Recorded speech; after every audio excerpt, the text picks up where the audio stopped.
Em 1945, quando a Segunda Guerra Mundial terminou, e quando outros países começaram a se sentir seguros, dois países ainda estavam lutando por território, ou seja, Coreia do Norte e Coreia do Sul. Em 1950, graças à ajuda da China, a Coreia do Norte conseguiu controlar a maior parte do território coreano. Como aliado da Coreia do Sul, os Estados Unidos imediatamente enviaram suas tropas para ajudar a Coreia do Sul. O nome desse homem é Tom Udner. Ele era um piloto da Força Aérea dos Estados Unidos. Aquela manhã, Tom foi transferido para o Esquadrão de Caça 32 na Estação Aérea Naval de Concept Point, América do Norte. Quando ele chegou à base, ele conheceu um colega piloto negro chamado Jesse Brown. Ele ficou surpreso ao ver o único integrante negro da unidade, apesar da discriminação que acontecia naquela época. Ele tentou conversar para ser amigável com ele, mas Jesse não parecia ser muito amigável com ele e respondeu o mais brevemente que pôde e então saiu dali.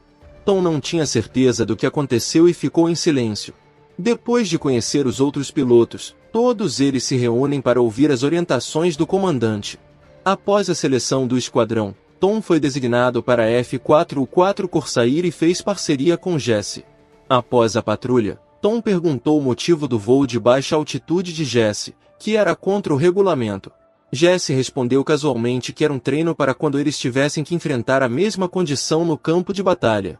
Jesse disse que, como piloto, eles tinham que estar prontos para todo tipo de terreno e condição, então fazer o que ele havia feito era necessário para a segurança deles.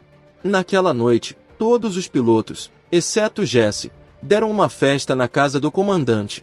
Um dos pilotos disse a Tom para não se aproximar muito de Jesse para evitar problemas. Por outro lado, Jesse tinha acabado de voltar para casa. Os vizinhos mantinham distância porque sua família era a única negra, e quase todos os dias seus vizinhos chamavam a polícia para repreender sua família apenas por coisas triviais, mas mesmo que suas vidas fossem difíceis, eles ainda conseguiam superar isso. No dia seguinte, na base, o comandante informou a todos que, de acordo com as informações coletadas, a União Soviética atacaria as fronteiras do Mediterrâneo em poucos dias. O comandante disse ainda que o presidente designou todos os pilotos da base para se juntarem à luta para impedir a agressão, então eles tiveram que começar o treinamento para pousar no navio. No dia seguinte, o treino no USS Leite começou, e como Tom tinha mais experiência em pousar no navio de sua última base antes de ser transferido, ele conseguiu pousar o treinamento com facilidade, mas, infelizmente, as coisas não correram tão bem com Jesse. Ele falhou em sua primeira tentativa de pousar. Antes de fazer sua segunda tentativa, os chefes negros do navio apareceram para apoiá-lo. Felizmente, ele conseguiu pousar a aeronave em sua segunda tentativa. Alguns dias depois, Jesse e Tom foram vistos se aproximando. Até Tom estava disposto a levar Jesse para casa quando viu o carro de Jesse quebrado. Para ele, não importava a cor da pele, Jesse era um grande piloto e um bom amigo. Um dia, Jesse convidou Tom para sua casa. Foi a primeira vez que Tom conheceu Daisy, a esposa de Jesse, e a pequena Pam, sua filha. Daisy então disse a Tom que, aparentemente, Jesse costumava falar sobre suas atividades na base com Tom, apesar de ele ser branco. Ela então pediu a Tom que ficasse sempre ao lado do marido. Tom ficou emocionado ao ouvir isso e prometeu que sempre estaria ao lado de Jesse. No dia seguinte, eles finalmente partiram para a missão. Assim que chegaram ao destino, todos os pilotos continuaram treinando no navio enquanto vigiavam, esperando o ataque do exército soviético, mas durante o treinamento, Jesse e Tom viram um de seus colegas voando muito baixo. Mesmo depois que o controle o lembrou, o piloto não fez nada. No final, o piloto morreu mergulhando no oceano. Ver o que acabou de acontecer deixou todos chocados, principalmente porque eles haviam perdido um de seus membros antes mesmo do início da guerra. Naquela noite, Jesse confidenciou a Tom que a morte de seu colega esta tarde deve ter acontecido por causa dele. Naquela época, Jesse disse ao piloto falecido para pilotar o avião sentindo e não vinculado às regras escritas no livro. Ele também contou a história de sua luta para se tornar um piloto que era muito diferente de outras pessoas brancas. Os negros sempre pareciam ser discriminados durante o treinamento. Sua porção de treinamento era muito maior para lidar do que os brancos. Ele nadava mais que os brancos, mergulhava em água fria e até mergulhava até quase afundar. Como amigo, Tom também tentou acalmar Jesse. Na noite seguinte, quando o navio atracou em Cannes, France, Jesse e os outros pilotos foram ao bar para aproveitar o tempo livre quando, de repente, um soldado do exército se aproximou. Ele insultou Jesse e o desafiou para uma luta de mãos nuas. Jesse tentou manter a compostura e ignorar o homem, mas o homem não pareceu se importar e, em vez disso, o agrediu.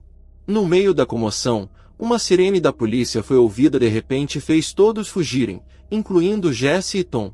Quando as coisas começaram a se acalmar, Jesse perguntou a Tom o motivo de defendê-lo. Tom disse que não tinha nenhum motivo especial para defender Jesse, não por causa da cor de sua pele nem nada, mas porque ele era seu amigo. Mais tarde naquela noite, o comandante ordenou que todos os pilotos se reunissem e os informou que atualmente a Coreia do Norte e a China haviam cercado o território sul-coreano e, por se tratar de uma emergência, todos eles deveriam estar prontos para uma luta no dia seguinte para bombardear as estradas de acesso do inimigo. No dia seguinte, em novembro de 1950, o navio americano finalmente chegou ao território coreano. Depois que tudo estava pronto, Tom, Jesse e os outros pilotos começaram o ataque. No meio do voo, o avião do comandante apresentou uma falha de motor e teve que retornar ao navio. Para manter a missão em andamento, o comandante designou Tom para liderar o ataque. Em meio ao ataque de ataques inimigos, Tom ordenou que os pilotos recuassem, mas Jesse recusou. Ele insistiu em terminar a missão. Ele lutou sozinho, bombardeando a estrada de acesso com seus mísseis enquanto evitava a chuva de balas dos aviões inimigos. Felizmente, sua incrível habilidade o salvou. A missão foi cumprida. Naquela noite, o comandante informou a todos que sua missão havia terminado. Eles só precisavam esperar pelo exército, que estava invadindo, e se nada acontecesse em um mês, eles poderiam retornar à base do Mediterrâneo. O comandante também ordenou que Tom escrevesse um relatório para a missão. Uma semana depois, Jesse disse a Tom que acabará de receber uma carta de repreensão dos superiores, graças ao relatório de Tom sobre a última missão.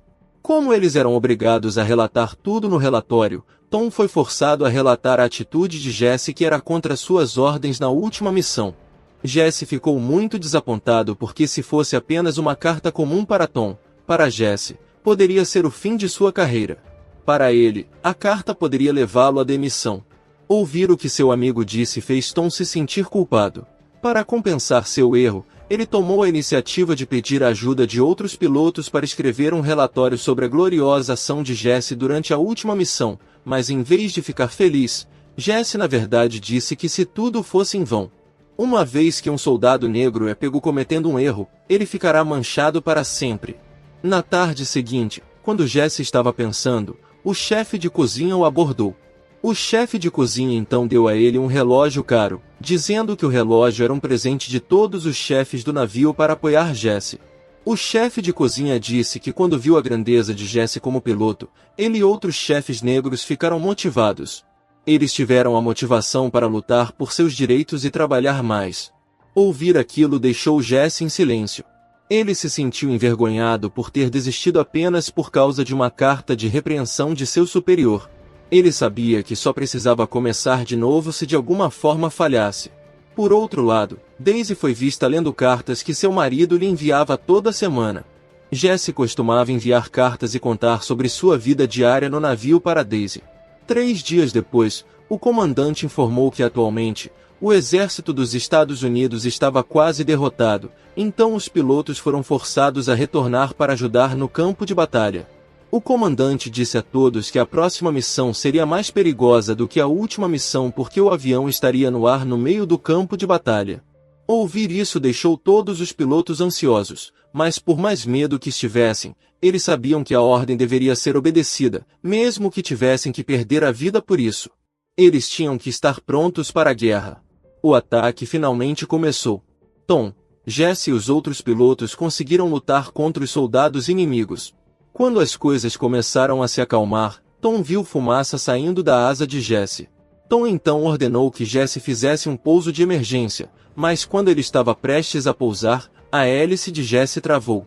Ele fez uma aterrissagem constante por entre as árvores, mas o impacto não parecia bom. O avião começou a pegar fogo enquanto ele ainda estava dentro. De cima, Tom continuou chamando por Jesse, mas não houve resposta. Ele estava com medo e decidiu pousar para verificar Jesse. Quando ele verificou a condição de Jesse, Tom ficou chocado. Metade do corpo de Jesse ficou gravemente ferido e ele ficou preso na fuselagem. Tom tentou salvá-lo, mas não importa o quanto, ele ainda falhou. A única coisa que eles podiam fazer era esperar que a ajuda chegasse. Horas se passaram e Jesse, que havia perdido muito sangue, começou a perder a consciência. Pouco depois, o helicóptero de socorro finalmente chegou. Quando Tom estava tentando cortar a fuselagem, Jesse sussurrou seu nome e pediu a seu melhor amigo que transmitisse a última mensagem para sua esposa em casa, para dizer que amava Daisy. Apenas um breve momento depois disso, Jesse deu seu último suspiro. Tom ficou sem palavras, em choque ao ver seu melhor amigo morrer diante de seus olhos. Como a localização deles ainda estava no meio de um campo de batalha, a evacuação não pôde ser feita. Tom foi instruído a entrar imediatamente no helicóptero e deixar Jesse. Antes de partir, ele prometeu que definitivamente voltaria para trazer Jesse para casa. Assim que Tom chegou à base, ele imediatamente implorou ao comandante que enviasse tropas para evacuar Jesse, mas como o local era em território inimigo e as condições atuais ainda eram muito perigosas, o comandante não podia correr nenhum risco. A única maneira de trazer o corpo de Jesse para casa era apenas esperar o fim da guerra. Um ano depois, a guerra acabou. Como homenagem, o presidente deu um prêmio a Tom. Não apenas Tom, mas o falecido Jesse, cujo esposo representou, também recebeu um prêmio. Após a cerimônia, Tom, que ainda se sentia culpado, abordou Daisy e pediu desculpas por não ter conseguido salvar a vida de seu marido no campo de batalha. Ao ouvir isso, com um sorriso no rosto, Daisy disse que desde o início, ela apenas pediu a Tom que prometesse estar sempre ao lado de seu marido e Tom cumpriu essa promessa. Daisy agradeceu Tom por ser o amigo leal de seu marido. Para você que chegou até aqui e quer me ajudar a produzir, tem um botão de valeu logo embaixo desse vídeo, e com ele você pode apoiar o canal com alguma quantia em dinheiro que você tenha sobrando. Assim você ajuda o canal a se manter e produzir cada vez mais. Obrigado e até a próxima.